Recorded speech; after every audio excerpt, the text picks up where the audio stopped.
Hey everybody, welcome to the Portico Podcast. This is Mike Casey, the founder of Portico Advisors LLC, and in today's episode, I speak with Gopal Jain, co-founder and managing partner of Gaja Capital, one of the leading private equity firms in India. It was a real pleasure to speak with Gopal because he's lived through the boom and bust cycles within India's private equity industry, so he's able to place today's environment in context and impart some of the hard-earned lessons he's gleaned over the last 2 decades. Gopal and I cover a lot of territory in this conversation, so I'll spare you the rundown of topics that I usually do. But I will say that I've been marinating on 2 of the things that Gopal said since we had our conversation. The first is that a couple decades ago, maybe 80% or so of India's most talented engineers and entrepreneurs were migrating to the United States, whereas now, most are choosing to launch startups within India with the benefit of a robust private markets supply chain of capital at the ready. The second is that Gopal thinks that India's private equity industry could grow from, say, $50 billion in deals to $100 billion over the next 5 to 10 years. And if that happens, he thinks India could detach from the EM complex and become a standalone market like China. One of the things we didn't talk about, but I think you should know about, is the Gaja Capital Business Book Prize, which has some terrific suggestions of reading material that you can add to your bookshelves. I know I'll be adding a few volumes to mine. My audio came out a bit odd in places, so I apologize in advance if it's a bit distracting. But the good news is that I don't speak too much. There's so much food for thought in this episode that I don't want to keep you waiting any longer. And with that, I hope you enjoy my conversation with Gopal Jain. All right, so Gopal, I was wondering if you could start by just sort of giving us a sense of your background and how you came to founding Gaja Capital. Well, thank you for asking me that, Mike. It's a pleasure to be here on the podcast. We are a 17-year-old firm now, and 17 years ago, we were, founded with a vision to create a globally significant alternatives firm from India.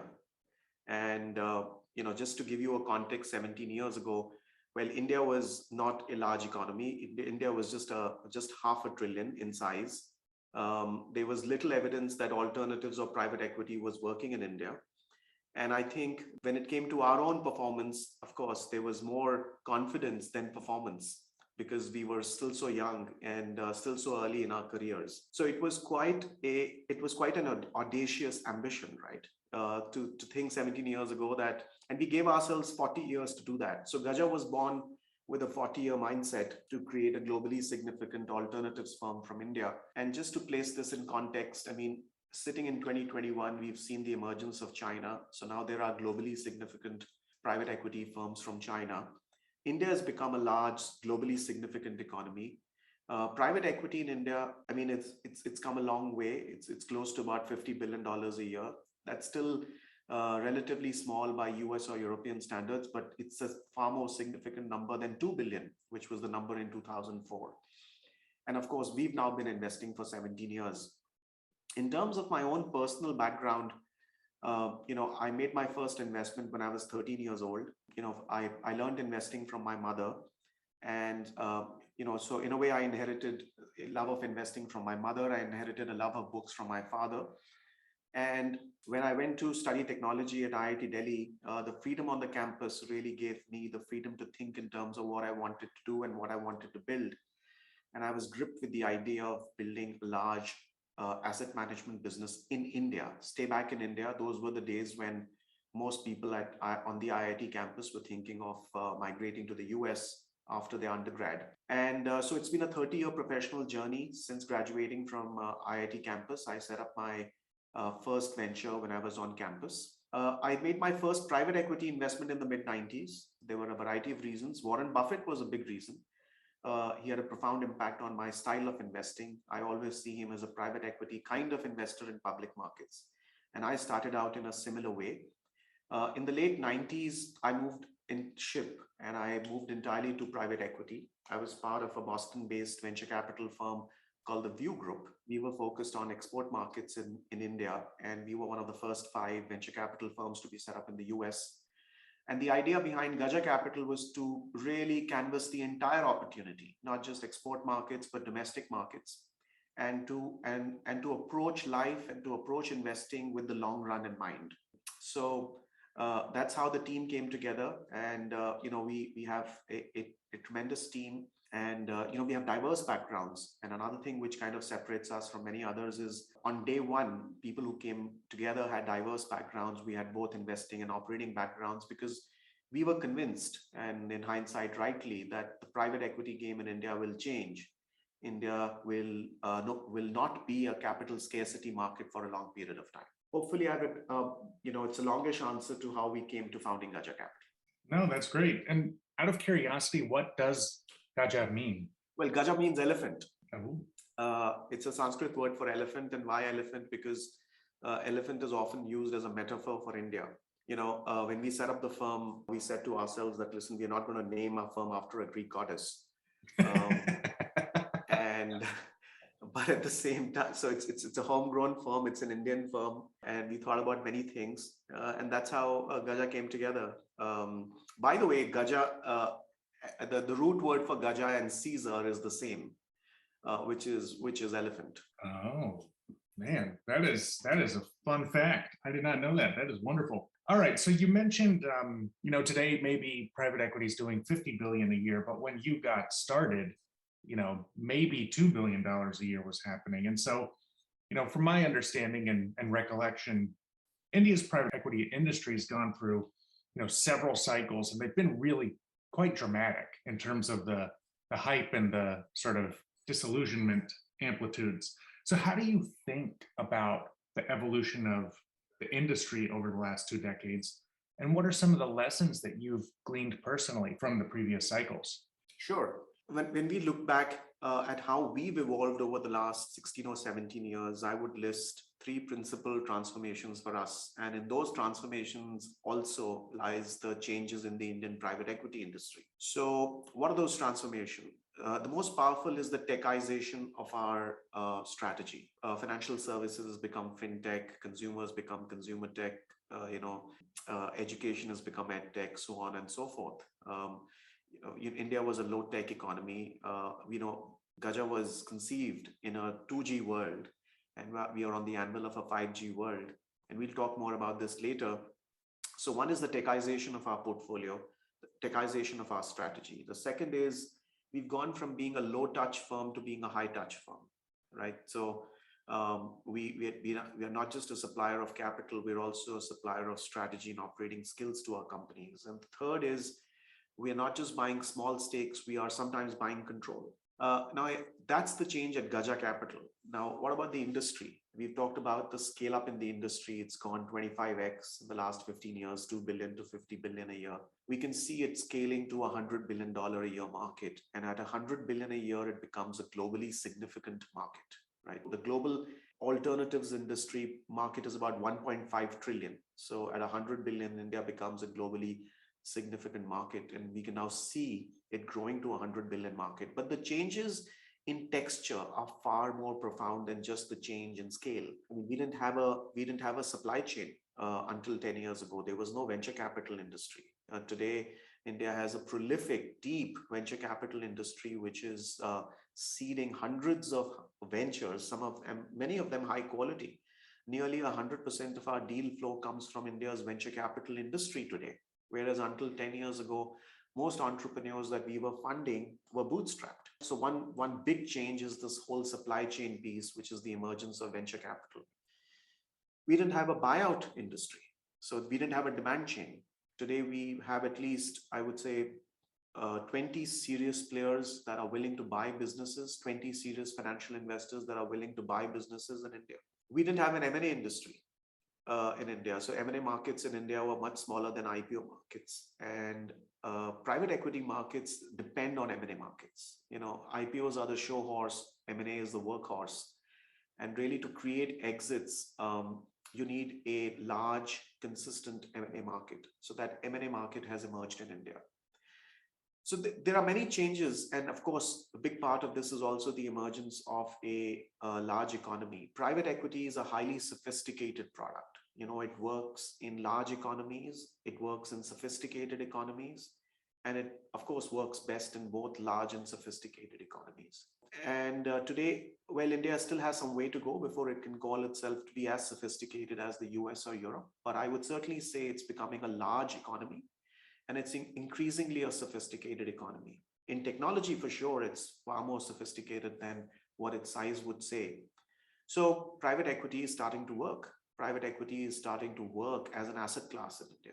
A big part of that are some of the factors that we discussed, which is supply of ideas, demand for grown-up businesses, an exit market, which is not just dependent on IPO markets, but can rely on M&A markets.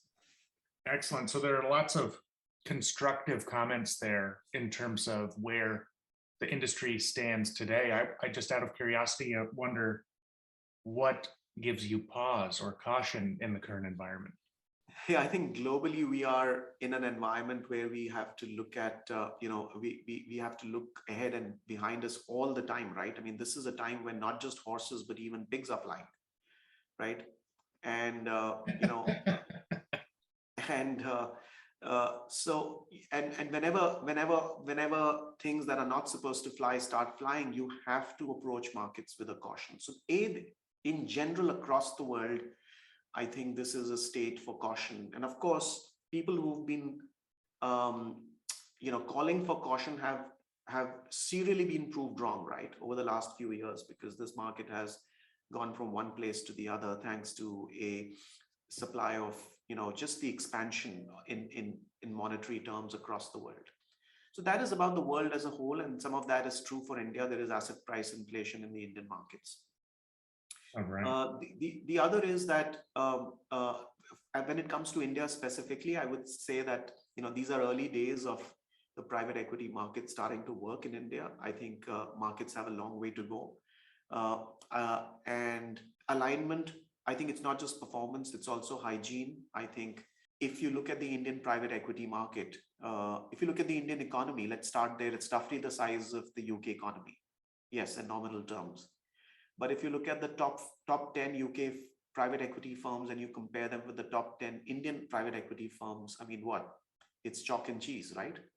I mean, the top 10 UK private equity firms are looking at multi-billion-dollar funds. They're far more sophisticated.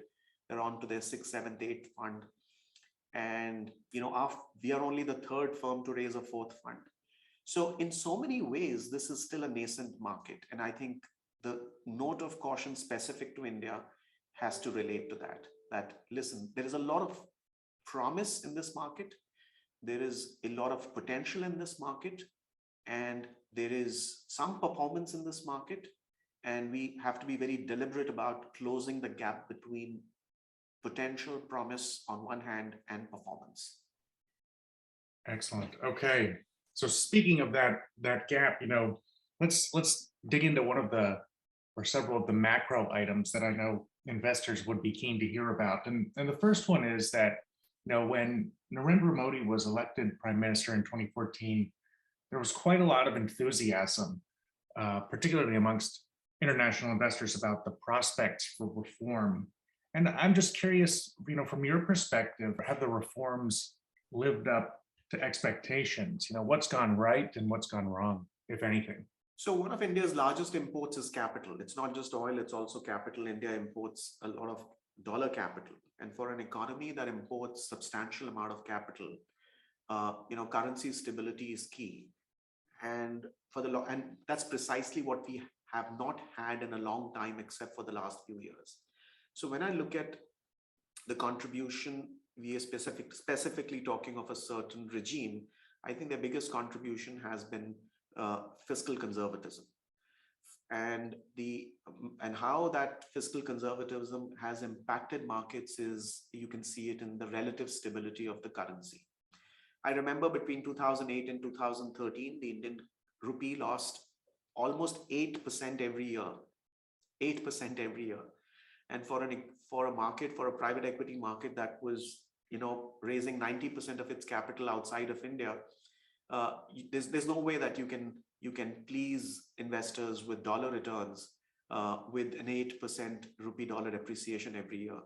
The challenge in India hasn't been rupee returns. The challenge in India has been dollar returns. Now compare that to the last 5 years, where the rupee has depreciated, but at a relatively lower rate of 2% a year.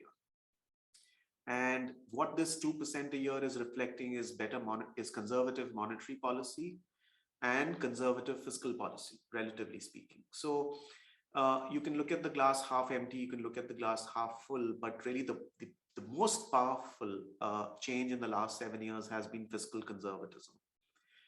Um, I think where we have been slowest is perhaps privatization. We haven't dismantled the public sector to the extent that we wanted. But, so I want to balance this by saying that, yes, there's some things that we've done right. There's some things from a global investor perspective, we could have done a little faster. There have been other changes, which is the many steps taken towards accelerating formalization, for example. The implementation of GST, I think that is really once in a lifetime sort of a moment for India.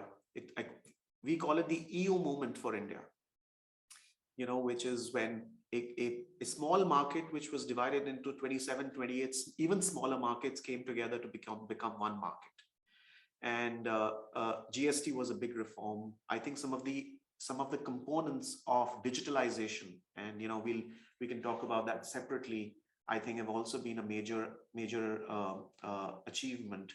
But broadly for me, what trumps all of this is fiscal conservatism and a structured monetary policy that we have followed over the last 7 years. All right. And would you say that India is more or less investor friendly than it was, say 10 years ago? For financial investors, the simplest definition of being investor friendly is can you make money or not, right? Because strategic investors have longer time frames. Strategic investors have had a phenomenal run in India. If you look at the top 5 tech companies in the US, they operate as 100% subsidiaries in India, right? Microsoft doesn't have a domestic partner. Netflix doesn't have a domestic partner. Facebook doesn't have a domestic partner. Adobe doesn't have a domestic partner. So strategics in India, since the time of Lever, Procter & Gamble, for the longest time, have had a great run in India. The challenge was really for financial investors.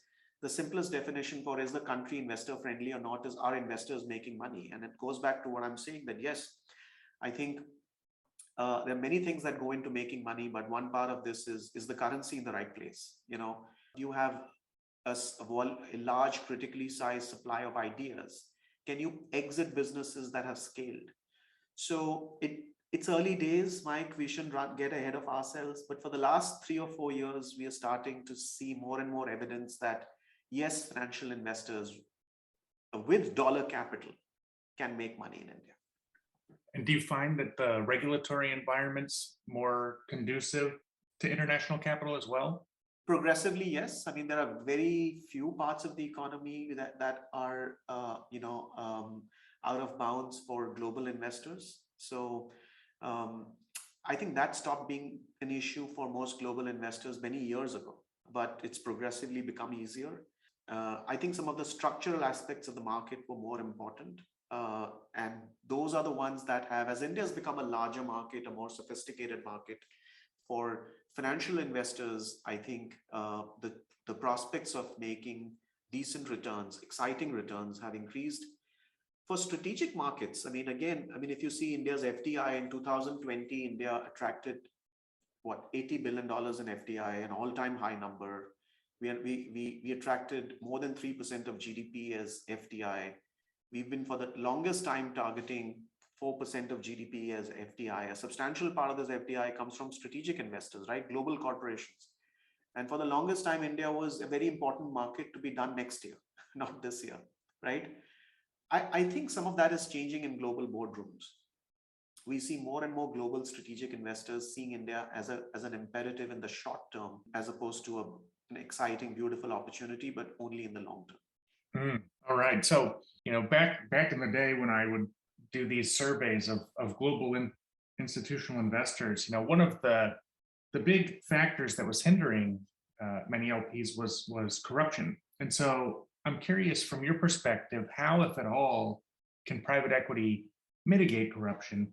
And I don't know if there are any examples you might share from the Gaja portfolio, although that might be asking too sensitive a question. Not at all. We'll share our experience. I think ESG has been a very important framework to drive some of the aspects of what you're talking about through our portfolio companies. And since 2015, Gaja Capital has been ESG compliant, and and this is the framework that we've followed to address if this term corruption. And when people talk about corruption, they only talk about revenue side corruption, but actually a big part of corruption is how businesses operate, which is expenditure side corruption. So I think in countries like India, let's specifically talk about two areas, which is labor law and tax laws. Labor laws and tax laws can be complicated and often unfair for formal businesses. So I think perhaps the most powerful and the easiest, if I can say, the thing that is really in control of private equity is to drive total compliance, both letter and spirit, with labor law and tax law, which is to drive formalization in tax markets and drive formalization in labor markets. We keep complaining about the external environment, but these are things in our own hands, which is, when we hire somebody, are we willing to pay that person 20% higher as the cost of formality, right? And are we willing to follow tax law, and not just in letter, but in spirit, knowing that your next door neighbor is not following tax law and therefore has a competitive advantage over you? Mind you, this is easier said than done. And I think this is where a substantial part of our focus goes on, which is that how do we drive labor law compliance and tax law compliance in not just letter, but in spirit, which is we deliver formal employment and we become good tax citizens. Tax planning is fine. I think everybody is fine with tax planning, but letter and spirit following the tax law. As I look at the backlash against private equity in other markets, the opportunity for Indian private equity, and I think the imperative for Indian private equity to avoid a similar backlash in the future, is to really establish themselves as, in a way, the ambassadors for formalization, which is to say, hey, listen, this is an industry that is driving formalization of labor markets, is driving formalization in tax markets. The more private equity there is, the more private equity backed ventures there are, India's tax to GDP goes up, India's formal employment as a percentage of total employment goes up. This is also related to the issue of corruption. When it comes to revenue side corruption, that's easier to avoid. You can say, we want work in sectors where, let's say, there is a lot of dealings with the government, so on and so forth. But this is only half the answer. The other half of the answer, which applies across all businesses, consumer tech, fintech, whatever, is letter and spirit compliance with labor law and letter and spirit compliance with tax law. Sounds good. Out of curiosity, I remember reading several years ago now when GST was being implemented, that for many SMEs, actually becoming a formalized participant in the economy, well, when they started to pay taxes, well, the tax rate was actually their margin. Did you see that impact hit your businesses in your portfolio, or were you able to identify the businesses that had a sufficiently fat margin that they could easily absorb the new tax rate regime? Well, that's absolutely true. There are many businesses that were affected in the short term, because GST is a great thing, but again, it's something whose dividends are really becoming more apparent in the long term. In the short term, there was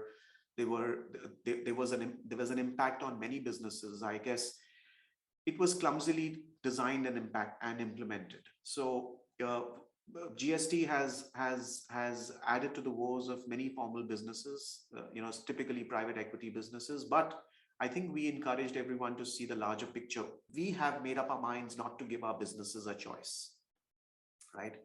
Yes, we are an entrepreneurial private equity firm, and India is an entrepreneurial economy. But it's very important to come up with frameworks early on to say, hey, listen, there are some things where we will not give ourselves a choice. And over a period of time, we will more than make up for it. So indeed, GST, there are some aspects of GST in India which are, in the short term, difficult for formal businesses. And GST did take away margins for many formal businesses. GST did give an unfair advantage to many informal businesses, but the big advantage from GST over the longer term for formal businesses is the ability to operate across the entire Indian market. So we've seen it that the benefits eventually outweigh the disadvantages. But you know what? This is not a choice. I mean, this, you can't do math over this. A plus B is greater than C. I mean, if you have to hard code some choices to say this is about right and wrong. Yeah. All right. Let's pivot to the micro. And we've touched on it a couple times, but venture capital is experiencing quite a resurgence in India, and the startup ecosystem is going nuts. So Bain and Company released a report on the VC landscape in India, and they show that over the last 8 years or so, the number of startups has grown 17%. It's compounded at 17%. So from your perspective, how has the entrepreneurial landscape evolved over the last decade? There is a sea change. I think, you're talking about 10 years, but I can viscerally compare to 30 years ago when I graduated from IIT Delhi, and I think 80% of people on campus were dreaming to migrate to the US. Today, I think on the IIT Delhi campus, possibly 80% of graduates are dreaming about setting up their own venture. And I think that's the change. So from really very humble origins around 2010, today we have a venture capital industry of scale, of size, which gives a real choice for people who have choices to pursue entrepreneurship as an option, right? And I think the most profound impact of this is the profile of entrepreneurs we deal with, right? So the profile of entrepreneurs we deal with has completely changed over the last 15, 17 years, especially in the last 10 years. Today, the typical entrepreneur we deal with could be working anywhere in the world. He or she is a global citizen. There are many more women, by the way, as entrepreneurs in India. That's also a big change. And the typical entrepreneur we encounter as a growth investor is someone who already has venture capital inside his or her company. What a profound change from, let's say, 10 years ago. So entrepreneurship, India's entrepreneurship, which goes hand in hand with the social system here, in some ways the democracy here. I think for the longest time, India was, we used to debate about, is democracy really paying off for India? I mean, the cost of democracy when it came to business. But one of the dividends of democracy that we are really reaping right now is this huge entrepreneurial resurgence. In some ways, these things go hand in hand. I feel so. So this is what is going to drive venture capital and private equity in India. But more importantly, this is what's going to drive India to becoming increasingly more and more significant as an economy on the global stage. And yeah, I've often reflected on the quality of the human talent. I mean, it's really across all markets now, but India does have unique strengths from that perspective. Outside of US and Europe, India has a unique history in higher education. Some of the best universities in the US were founded around the 1850s. And if you look at India's higher education system, it started to fall in place around the 1850s. So actually, until about 70 or 80 years ago, if you looked at the world outside of US and Europe, especially in Asia, some of the best universities were in India. Or maybe India was the only place outside of Japan where you had world-class universities. So the thing is, but over the last 78 years, a very substantial part of the produce of this higher education system has been exported to global markets. I mean, that's why you see a number of very successful Indians across the world.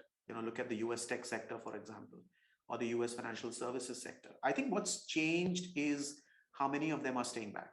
Do you see my point? And absolutely. And I think the emergence of venture capital, the emergence of people who are saying, hey, listen, 1 and 1 makes 11. You guys have talent, you guys have ideas, and we have the risk propensity, we have the capital. You can pursue your dreams here, and you can run businesses in a way that you would like to run your life and run your businesses, which is in a straight way, without having to compromise on certain ideals, etc. I think those things are very powerful. Hmm.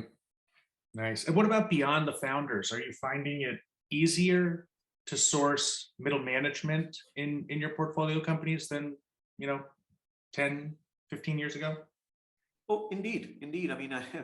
I would say, uh, I think for the longest time it was difficult to figure out what really motivates Indians, right? Um, and I think what's really changed is that the cult of equity is gradually getting established. And when it comes to middle management, it's about people making choices, and it's very important to think of the right incentives. So the ability to attract talent with the right incentives, I think that is increasing. India is still a tough place to live in. So, India is not attracting enough global talent. I think that is something that needs to change. We have a long way to go when it comes to quality of life in India, right? So, and it's easy to say that that is something that will improve over the next 20 years. Ventures that are born today are looking for choices, let's say, over the next 5 years. So, yes, the domestic availability of talent has significantly improved. The ability to attract talent using uh, alignment, using incentives has increased. But I think the missing piece is to be able to attract in a reasonable part global talent. That also needs to happen. Talent needs to be available in Bangalore and Bombay the way talent is available in San Francisco, in London, in New York. Okay. And then could you talk for a minute about India's digital transformation and what it suggests about the opportunities within the country going forward? Oh, we have yes. And I'll use a 5+1 construct. And we'll start with the plus one, which is the easier piece, which is GST. So I think 5+1 plus COVID, which acted as a lightning rod, has really brought to life India's digital tech economy. And we'll talk about what it means for India and for the rest of the world. But what are those 5 components? Well, one is ubiquitous and affordable broadband, right? So thanks to Geo, we have possibly the most affordable broadband across the country, and 4G availability across the country. And it's available everywhere. Not everybody has access to it today. What 75% of Indians have access to broadband through 4G, but potentially 100% can. The second is smartphones. Again, I would say about 65% of Indians have smartphones, and that number is increasing. So India's leapfrog through the PC phase, but now you have so many people with devices on their hands that are mini computers, and through which they can transact. The third is digital identity. Again, fairly unique in India. Nearly 100% of Indians have digital identity. Fourth is digital payments, which is UPI. Digital identity was Aadhaar. Digital payments is UPI. India is unique in having a public utility, UPI, available to every Indian without cost. And it's possibly the most successful digital payments. It's no longer an experiment project in the world. And the fifth is delivery. So you can pretty much send a package across India, literally any of the zip codes. There are over 20,000 zip codes in India for 80 US cents. Wow. So these are the 5 components that have come together to enable India's digital tech economy. The plus one is GST, which means that you have, thanks to GST, you have a $3.5 trillion economy available to address for every small venture. And small ventures find it much more difficult, right, to set up 27 warehouses than large businesses. And then, we should be careful when we say this, because COVID was a cruel event. We're still in the middle of it, but in a vicarious way, COVID acted as the lightning rod to make this entire alchemy come together. And today, digital tech is working in India.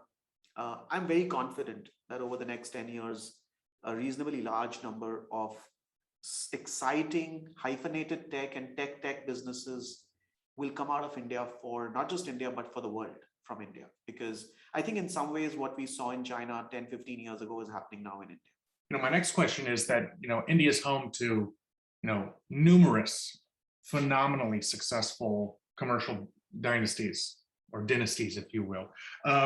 And some of these have actually been featured in your annual book prize. But on the one hand, these offer a tremendous demonstration effect of what's possible. But on the other hand, one would wonder if these mammoth franchises might be impeding the ability of mid-market businesses to attain scale. Do you have a view on that trade-off? It's a very complex question, but I think when you look at what you describe as India's commercial dynasties, I think what's interesting is that the entrepreneurial element is still very much alive in these dynasties. In the sense that if you look at the classic shareholder governance management piece, it's not as if the entrepreneurs have fully retreated to governance. Do you see what I mean?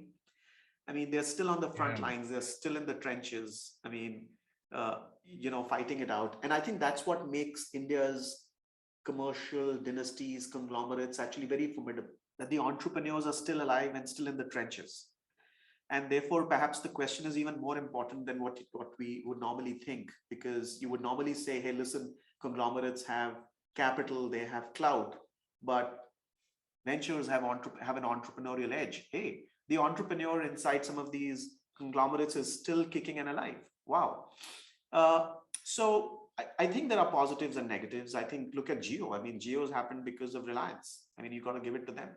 I think in COVID, many of these large commercial conglomerates emerged as buyers of businesses, and that's also a positive, isn't it? For, the first generation entrepreneurial ecosystem. But does this mean that the playing field for the commercial, for the first time entrepreneur is restricted?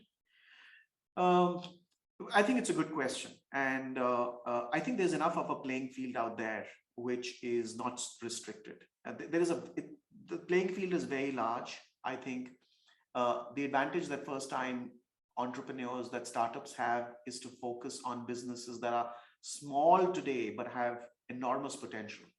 And I don't think those are really businesses that conglomerates, dynasties focus on.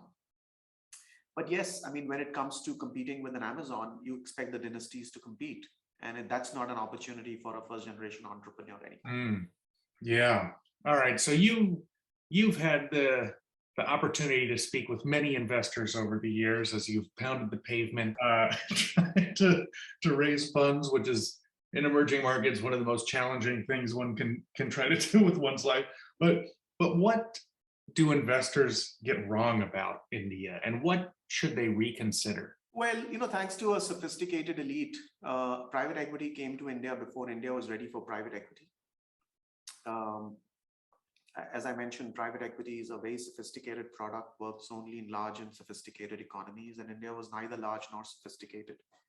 I think many global investors have had a mixed experience in India, and I think that's because private equity came to India earlier than India was ready for private equity. And this is the shift that people need to make in their minds, that there is greater evidence that private equity is working in India. It's an economy now which has assumed a certain critical size. We discuss some of the components that are in place. We are discussing this at a time where it's very difficult to argue for any investor to invest outside US tech, right? US tech is the world's best performing asset class over the last 10 years.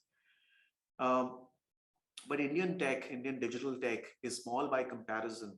I think if you were to look for a 15, 20 year sort of an opportunity, it can stand up on its own feet and measure against, US tech. Of course, nowhere in terms of size, so on and so forth. We are so far away from having trillion-dollar companies. But isn't that really the opportunity in India? So I should be careful about lecturing and about lecturing investors about what to do and what not to do. But I think it's important to recognize that the gap between India's performance and India's potential is not a lie. It is a hope. And now the elements that drive the closing out of that gap between performance and potential are very much in place. As you look ahead, Gopal, what are you most excited about over the next 5 years? Well, over the next 5 years, we'll see a very significant alpha coming from India's digital tech sector. right? So India's economy over the next 5 years will grow from, let's say, 3 trillion to 5 trillion. But India's digital tech sector will grow from 300 billion to a trillion, right? So you can see the alpha, right? That there's a relative differential between the rate at which India is growing, which is not, which is fairly good itself, but digital tech is growing at a much faster pace, and it's seeming to be $1 trillion opportunity. That is truly exciting.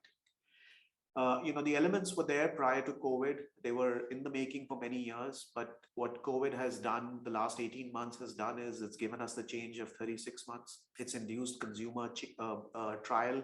It's changed consumer behavior. For growth investors, now there are growth capital opportunities in digital tech.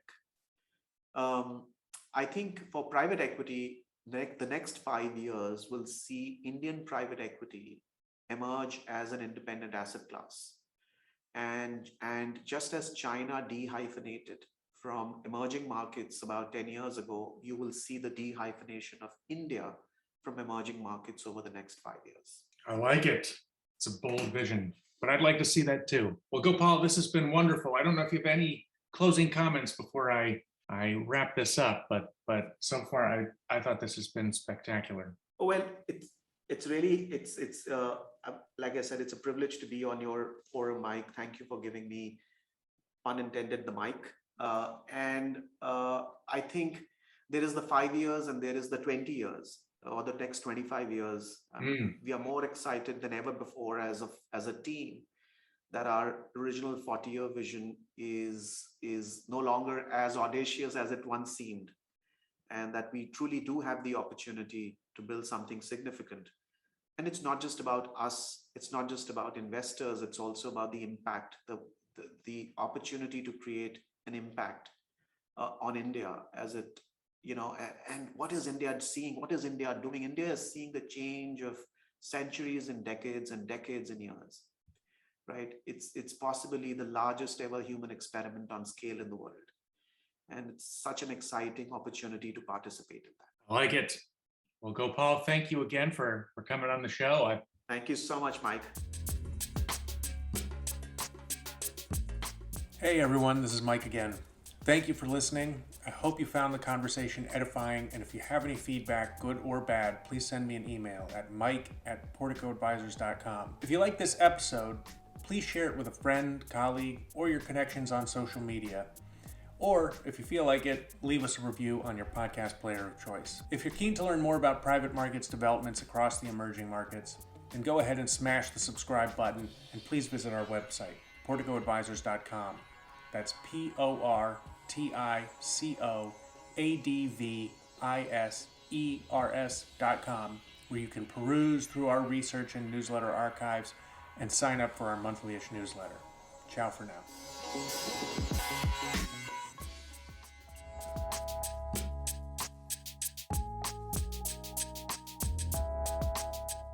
The discussion in this podcast is for informational purposes only.